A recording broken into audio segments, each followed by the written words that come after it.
Inawat pa nga dili ninyo isalikway ang maayong balita nga si Jesus Christ mo'y mangluluwas na to. Mangluluwas sa atong kalag, mangluluwas gikan sa impierno, o mangluluwas sa kita iyan ng dagon ngadto sa langit. Igala, kabalo ko anak kay reliyon. Kabalo ko na naningkamot ka para mabuutan ka. Pero ayaw sa linyang reliyon. Right. Ayaw sa linyang imong kagalingon para ikaw maluwas. The greatest thing in this life is to know that we are saved. Is to know that when we die, we're going to heaven. Amen. Mga pinalangga na mga estudyante, napakay kinabuhi yun, salamat sa Ginoo. Pero ang pangutana, there is a time when we are going to die. Everyone must be ready for death.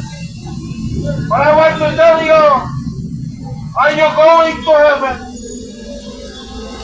Do you have the assurance na buhat ka sa langit? Nakakapay kasiguruhan na human sa atong kinabuhi dito sa kalibutan. Kang itang tanan, lumalapay lamang. Kitang tanan, walay permanente. Maungingon sila nga why forever sa kalibutan tinood. Why forever but in God there is eternity. But in God there is forever. The question is, are you going to heaven? Igala, namatay si Jesus Christ almost 2,000 years ago. Diyan ni siya ang nagbuhat sa imuha. Siya ang nagtubos di mo kikan sa mga kasalanan. Kitang tanan, nobody is exempted. Every one of us is going to hell. Every one of us is going to die because we are all sinners. Kitang tanan, higala, makasasala na. In the Bible, for the wages of sin is death. The wages of sin is death. Not only physical death, but the Bible, na apoy laing kamatayon, ang gitudlo sa duwa. Dili lang kamatayon physically, but the Bible tells us also of the second death. Right. The second death is in the lake of fire. Right. You are going to be burned there. You are going to be tormented there.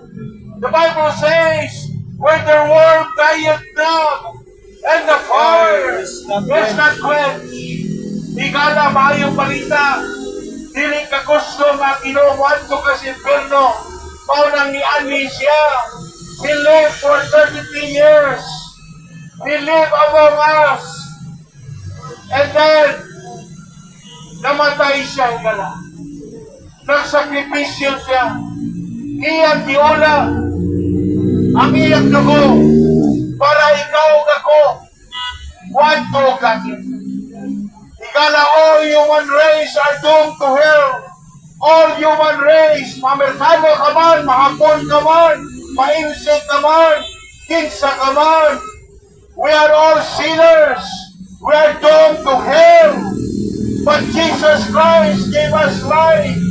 Only the Lord Jesus Christ can take us to heaven.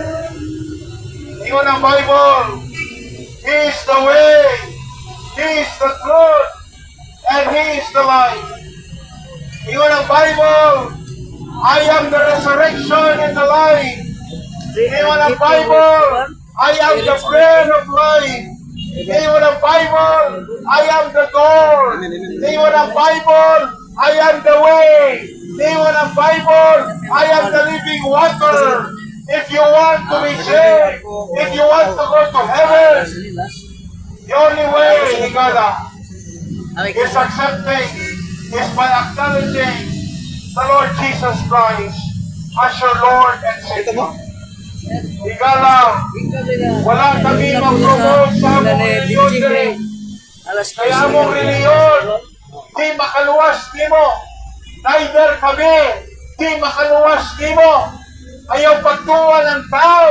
Ang reliyon mo igalan sa kaluwasan. Dili Iglesia ni Cristo. Dili saksi ni Jehovah. Dili ang Baptist. Dili ang bisan unsa nga reliyon. Ang kaluwasan is in a person. Is in the name of the Lord Jesus Christ. Igala, ang kaluwasan na lamang sa Jesus Christ. Ayaw pailan sa demonyo sa pamag